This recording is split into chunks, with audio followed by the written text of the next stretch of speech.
what they believe is high-stakes testing, and we know that Oregon Department of Ed will operationalize smarter balanced assessments in the spring. And Oregon PTA's goal is to help parents partner with educators so that all kids can achieve. So we're very, very optimistic about assessment proposals that the Oregon Education Association, the Oregon Department of Ed, and the Oregon Education Investment Board has put together. We believe that it's the right path. They recommend reducing the frequency of summative assessments, for example, not using them for state report cards, not using them to evaluate educators. They also recommend expanding classroom-based assessments, including formative and interim assessments. And they advocate investing in professional development for teachers, in technology, and the needs for help for special needs kids. And so for more information about those assessment proposals, you can visit Oregon PTA's website, where we also have some additional resources for parents on curriculum and assessments, or you can visit Oregon Education Association's website. We also believe that there's a need to reverse decades of disinvestment in public education. Kids are our future. And Oregon School Boards Association has put together what we think is a very inspirational video about the need for funding for kids, focusing on Oregon students as the promise of Oregon.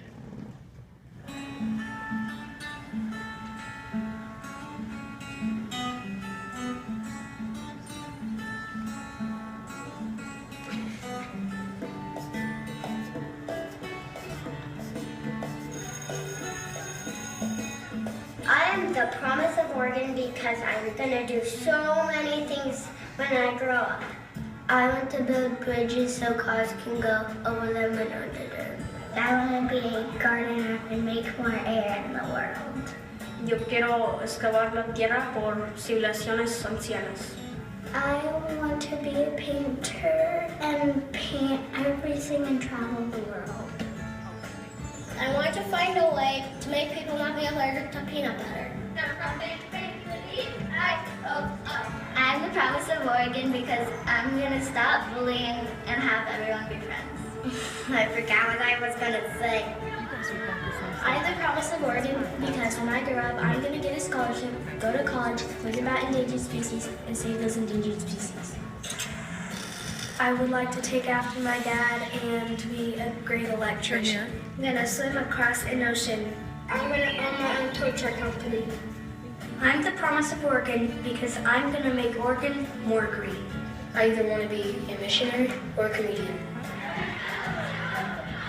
I want to be just like my mom. One nation, under God, indivisible, with liberty and justice for all. I'm the promise of Oregon because I want to help people bring babies into the world. I'm going to help premature babies like my brother Logan. Help children who have heart problems. And help people understand different cultures better. I'm going to stop diabetes. I'm going to be the mail lady. I'm the promise of Oregon because I want to teach people that their milk doesn't just come from the grocery store. I want to change people's lives with music and theater. This sounds kind of nerdy, but I want to be a physicist. I'm going to discover something unknown in the deep reaches of outer space. I am the promise of Oregon because I want to show my passion through lyrical dance. I'm going to teach agriculture education because without agriculture, we'd all be naked and hungry. I'm going to win the gold medal in the 200 meter in the 2020 Olympics. I'm going to be the first person to pole vault on the moon. I hope to influence Oregon public policy and to get involved in politics. I want to start a new family tradition by earning a college degree. I'm going to bring more technical style to free skiing. I want to put an end to cancer so people like my grandma don't have to suffer. I want to write books that will take people to whole new worlds. I'm the promise of Oregon because I'm going to keep asking the questions that bring about change. I will stand up for people who cannot stand up for themselves. I will fight for laws that will protect the environment. I want to design buildings that are good for the environment. I'm going to work for the right to equal opportunity for people of color and women. I want to provide aid to people in third world countries. I'm going to report stories from around the world. I want to make people happy every day. 3, 2, 1. Yes. Yes. Yes. Yes. Yes. Yes, I'm the promise of Oregon. Yes, I'm the promise of Oregon. Yes, I am the promise of Oregon. So that's why we're here. We're here for the kids, and if you want to see how you can participate more in spreading the word about the Promise of Oregon kids, and hopefully having it reach a crescendo with the legislature, so we can get more of the greatly needed resources to reverse that disinvestment in education. You can visit the Promise of Oregon website. So thank you so much for being here again. It's my pleasure to introduce Dr. Rob Saxton, who will start the program. We're so grateful to the Department of Ed for putting these together. Dr. Saxton is the Deputy Superintendent of Public Instruction. He was appointed by the governor in 2012 to head the Department of Education. He's a former district superintendent. He's a former math teacher, comes from a family of educators, so please welcome Dr. Saxton. Thank you. Wow, that's like loud. Thank you, and thank you all for being here this evening. It's great to have people come out and have a discussion about education and about standards and assessment. The video is fabulous. I've seen this several times, and every time I see it, I just really enjoy it. So thank you all for putting that together and showing off some of Oregon's kids. So I'm here tonight to talk a little bit about standards and a little bit about assessment, and then I'm going to hand it off to Derek, who is much more knowledgeable than I am about assessment. But I do want to talk about a few different things just to kick things off and try to give a little bit of a broad perspective about some of the issues that we're dealing with really in Oregon and also in our state in general, and really kind of across the nation. And one of the things that I find often, and actually it feels like a huge level of responsibility, is just how important education is becoming. When you think about what we live in now, we live in a time that we call the information age, which is kind of interesting to me that we even stopped to name the age that we're living in. I don't think that people used to probably do that, right? Like in the Stone Age, they probably didn't sit around and say, hey, I think we should call this the Stone Age. But the point of the Stone Age was that if you could use stone really effectively, you had a leg up on the rest of the predators that were out there, and you could actually provide for your family. And that really is what the naming of an age is about in a lot of different ways. And so in the knowledge age, or in the information age, the ability to access, use, and think about information in more effective ways than other people can, it's the coin of the realm. It really is about how we get a leg up and how we're able to provide for our families in different ways than we've ever really been able to think about and do before. I think that's a really important thing for us to consider, just how important it is. And we know that in this day and age, the higher level of attainment that you get with education, typically, the more opportunity there is for success. And so the responsibility that we have around this is probably as deep and as steep as it ever has been. So one of the questions that I get put to me regularly, and that I would put to you this evening is, what is it that we want kids to know? If that is in fact the case, that the amount of knowledge that we have and how well we're educated really makes a difference in how we're able to live our lives, and that is for us singularly, so for your child, the kind of education that they receive is going to make a huge difference. And that's for them singularly, but then also it is for us collectively as a state, as a society, right? So what is it that we need to have kids know? And what is it that we'd like to have them be able to do in order for them to have the best opportunity to be successful? It's a really good question. And if I said to you all, by the time a student is a senior in high school, because that's kind of what we're talking about here, what is it that you'd like them to be able to do? And what knowledge set would you like them to have in order to be predictive, to have it be highly likely that whatever it is that they choose to do next, and there are lots of different things that they could choose to do next. They could go right into the workforce, they could go into the military, they could go on to college or university, and lots of other things, I'm sure, that whatever it is that they choose to do next, that they'll be successful. And so that they have that knowledge and skill set to do that. And so there is sort of this body of information, right? And this body of what they can do that would say, I really am ready for my next steps. And what we would like to do is see all of our students get to that place. When I go out and talk to various groups and say, how are we doing on that? A lot of the times people say, I don't think you're doing that well. In fact, in Oregon, right now, in our colleges and universities, when students go from K-12 in Oregon and they matriculate to a community college in the state of Oregon within 2 years of high school graduation, there is a 68% likelihood that students will take a developmental education course. Right? This is a study that was done by Northwest Regional Education Lab 2 years ago. There's a 68% chance that they'll take a course because they'll have to take the course. So what happens is they show up on campus, the college says, here, we need you to take this assessment so that we can place you in the appropriate math class, or the appropriate English class, or the appropriate science class. Student takes the assessment, and they say, oh, well, based on the assessment results, you ought to be in this developmental ed course, which is a remedial, nice way to say remedial. 68% of our students end up in those courses. It's a non-credit bearing course. You get to take it and pay college tuition to be able to take it, but it doesn't count towards your degree. It simply is the first class that you take so that the next class that you take, hopefully, will be a class that would take you to your degree. And in fact, if you end up in a developmental ed course, there is a 27% likelihood that you will ever earn any kind of a college degree or other kind of work certificate. 27% chance. Those aren't very good odds. And so once in a while I get an opportunity to talk to people at community colleges and folks in higher ed and say, how are we doing? And they say, not so well. We really wish that you would do a better job preparing kids within K-12 so that when they show up at campus, they don't have to take developmental ed courses. They can take these assessments and do well, and we'll put them into credit-bearing courses, and they can move on their way to a college degree, because we don't like it when they burn through their grants and the money that they've saved up and that their parents have saved up in order to take a course that doesn't count toward their degree. Not that great. When I talk to people who are employers, a lot of times they get the same thing. Not always exactly for the same reasons, right? A lot of time it's about, do people show up on time? Are they friendly? Can they communicate well with others? Can they problem solve? Are they trustworthy? Those are the kinds of things that I want to know as an employer. And how are we doing with that? And a lot of times I have people tell me not so well. And so my question to them and to you is, what's the set of standards that we would need to have kids be able to achieve? What would they need to be able to know and be able to do in order for us to say that that's not going to be the case anymore? And the reason that I bring that up is because we have standards in the state of Oregon. And we have standards in lots of different subjects. There are standards in health, science, PE, art, math, social studies, English. Those are the subjects that I could think of real quickly. So I was jotting this down.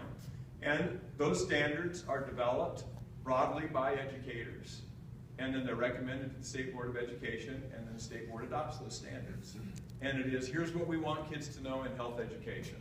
Here's what we want students to know in social studies education. And it isn't just in the 12th grade year, it's a progression of knowledge. This is what we'd like them to know as first graders, second, third, fourth, fifth, sixth, so that the culmination of knowledge that they're going to be able to have and demonstrate as a 12th grader makes sense. The learning trajectory makes sense. We don't expect them to know something in 4th grade that we haven't already sort of prepared them to learn in 3rd grade. And the same thing would be for a senior in high school. And so there's a progression to all of that. We want to make sure that we get that correct. We also want to make sure that the standards that we have in the state of Oregon are really good standards. We know that in the kind of economy that we have today, that your zip code is much less important when it comes to competitiveness than it ever has been before. We will have people who will have jobs all over the globe who graduate from Oregon high schools. And we will have people from all over the globe who will come to Oregon and have jobs in the state of Oregon. And our children will compete against them, no matter where it happens to be, here in Oregon or wherever our children happen to go. We also know that we'll have students in our state who apply to colleges in every other state in the nation, and we'll have students apply to colleges in the state of Oregon from every other state in the nation. And that there will be a direct competition as students make those applications. And so we need to make sure that whatever set of standards that we have, whether it's in social studies, health, English, math, science, are high standards, because we want to be teaching our children in the state of Oregon to a set of standards so that their knowledge and skill set upon graduation will put them not only in a place where they can be successful, but where they can be successful against how kids are educated all across this nation and to some extent all across the globe. And so we need to make sure that our standards make sense and that they're good and that they're the right standards. And so that's something that we've been working on. And that I think in some places we have really right and in other places we have room for improvement. There was a time a few years back where there were a number of states that were working on trying to put together a set of standards specifically in English language arts. I belong to a group that's called the Council of Chief State School Officers. They call it CCSSO for short. I don't think there's anything short about any of those names, right? But the Council of Chief State School Officers, it means that so I'm technically the chief of the state education agency here in the state of Oregon, and there are 50 of us across the nation. And once in a while I go to a meeting with these people. I have one on March 22nd, and we get together and we talk about education issues across the nation. Things like the reauthorization of the Elementary and Secondary Education Act and what we think about that and how we should engage. And so some years ago, about 2008, at a CCSSO meeting, people began to talk about the fact that they were in the process of adopting English language arts standards in their state. And a couple of the state chiefs said, so you're doing that work and we're doing that work and this state over here is doing that work. What would happen if we got together and talked about what our standards look like in Massachusetts and in Kentucky and in Tennessee and in Oregon, and see if those standards, if the work that you're doing is better than the work that we're doing or that you're doing, and that we make sure that we get really good standards that are comparable to one another. And it was the beginning of a set of standards that now is broadly adopted across the state in English, across the nation in English language arts. And that set of standards is called the Common Core State Standards. And roughly 40 to 45 states have adopted the Common Core State Standards. And it is a set of standards that says this is what we think you should learn in English language arts in first grade, in second grade, in third grade, all the way up to 12th grade. And that if you were able to master that set of standards, that you should be prepared to go on and be successful in whatever your next steps are. We also adopted something very similar in math. It is the only set of standards in the state of Oregon that isn't expressly created by Oregon educators. The other standards, health, social studies, science, are expressly created by Oregon educators. These other ones have been created by lots of people from across the nation. Most educators, some not. Some from industry, some from college. And I'm not saying that people who are at the college level are not educators, I'm just saying they're not K-12 educators, right? And so creating that set of standards. It's been a controversial set of standards, I think, largely because it's been adopted in many states across the nation, and so lots of people get concerned about sort of the federal nature, if you will, of those, even though state boards of education were not required to adopt them and adopted them if they wanted to. And Oregon State Board did adopt them because the Oregon State Board did want to adopt them. And they adopted them in 2010? 2010. Thank you. Make sure I've got my date right on that. And so we have those, and they are the set of standards that we've had since 2010. Since that time, to varying degree, educators across the state have said, we have a new set of standards, and so I need to figure out how I would teach students to master that set of standards in the grade level that I'm teaching. And Oregon educators have done that multiple times in multiple subjects. So I was a high school math teacher, started in Oregon in 1984, and there were a couple of times over the course of my career that we adopted standards, and I had to think about those and make sure that I was teaching to that standard set. And teachers in the state of Oregon are doing that in English language arts and in math because those are the two sets of Common Core standards we've adopted. Some districts have did that as early as 2010 or 2011. There are several districts across the state that very quickly got on working with teachers and making sure that they were teaching to that set of standards. Other districts have moved much more slowly in that, and there may even be a few districts that haven't done very much on that. Regardless, once you have a set of standards, once you know what it is you'd like students to learn, then it stands to reason if you're going to have a test that you would test against what it is that you wanted them to learn. As a high school math teacher, again, I typically looked at what is it I want students to learn, and once I knew what it was, then I would design the assessment to see if I would successfully teach them to learn that set of standards, that set of information that I wanted them to be able to do. And then once I knew what the assessment was, I'd go back and design my instruction, because I wanted to make sure that I was going to cover the material that they needed to master and that I would assess against. And then when I got the results back, I'd know how good a job did I do as a teacher to teach that based on the kind of results that I got from how students did on the test. And if they did great, more power to it, they learned it, and if they didn't, then I probably need to go back and reteach a few pieces of it so that I made sure that they mastered whatever it is I was hoping that they would learn, because math is very hierarchical, and if you don't teach something, it's really hard to move on to the next step. And so that's just a natural part of what we do.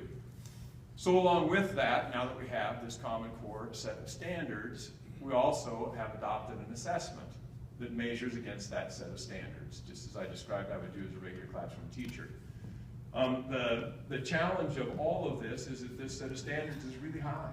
It's really high. It is a set of standards that would have students that master them, we believe, ready for their next steps, college or career, and to be competitive on whatever stage that they would happen to step out onto, whether it's at the collegiate, the work, or the global stage. And so it's a high set of standards, and the test is a really interesting test. It's a harder test than we've given students before. It's a test that, instead of being multiple choice like our old test was, that aligned to our old standards, it's a test that has different kinds of questions. I know Derek's going to cover some of that, and so I'll let him do that part. The other thing that I would tell you about assessment is that I believe that we have allowed us as a society in general, and in the state of Oregon specifically, what we all care about, to get sort of too wound up about summative assessment. That we've used it for too much, and that we've overemphasized it, and that there are other kinds of assessment that also are really important. And in fact, that when you start talking about tests, there really are three really important parts of an assessment stool. If you're going to have a stool, it ought to be a three-legged stool when it comes to assessment. And earlier, we talked just a little bit about the 12 recommendations that have come out of a group that was the Oregon Education Investment Board, the Oregon Department of Education, and OEA, the Oregon Education Association, who got together and said, let's try to make some sense out of assessment in the state. This overemphasis on the summative assessment, on smarter balance, is too much. We need to do some training. We need to put some resource. We need to do some staff development with all educators so that we use assessment as effectively as possible. And the three legs are what we would call formative assessment. That's something that happens almost every day in class. You can remember back when you were in school, the teacher, since I was a math teacher, I always go to math, might ask you, have you do a sample math problem and walk around and look and see how you were doing. And if students had mastered it, then they could move on, because it told them something about the instruction that they'd done and about the learning that had taken place. Students mastered it, we could move on to the next topic. If they went around and found a common problem, it would give them some feedback about perhaps something they hadn't covered just the way they wanted to, and they could adjust their instruction, do some more teaching, and then check again for mastery. That's what's called formative assessment. It is a kind of assessment that helps with learning. It's an assessment for learning. The second assessment stool is interim assessment. We oftentimes would think of it as a quiz or a unit test.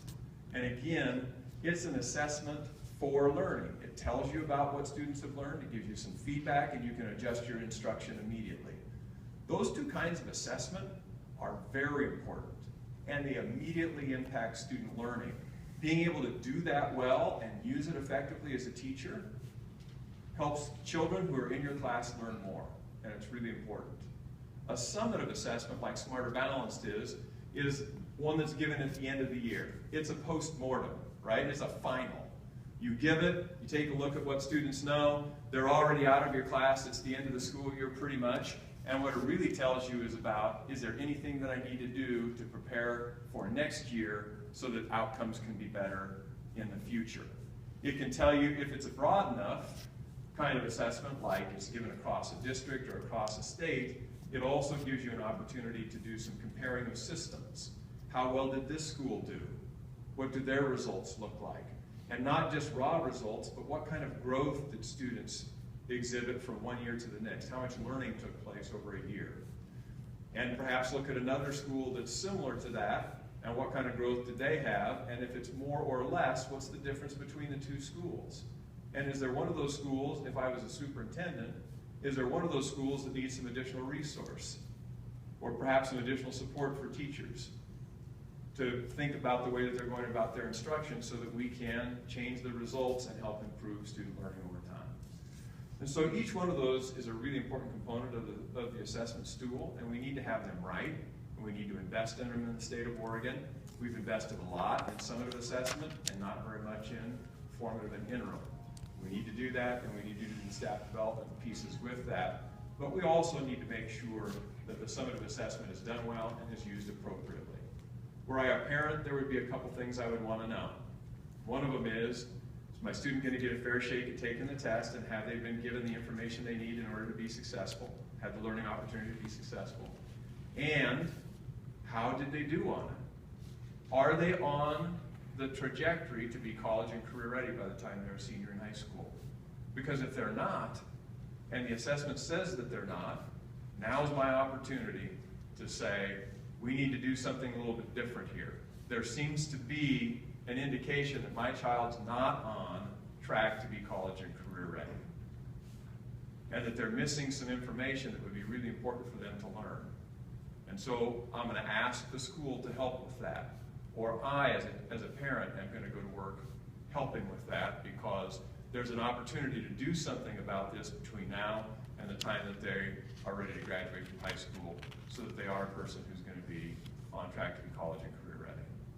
So I lay that sort of out in really broad strokes, and hopefully that's a little bit helpful. And I'm going to turn it over to Derek, who's going to talk some about the specifics of Smarter Balance, and then I'll be here to answer questions later as well. Thank you.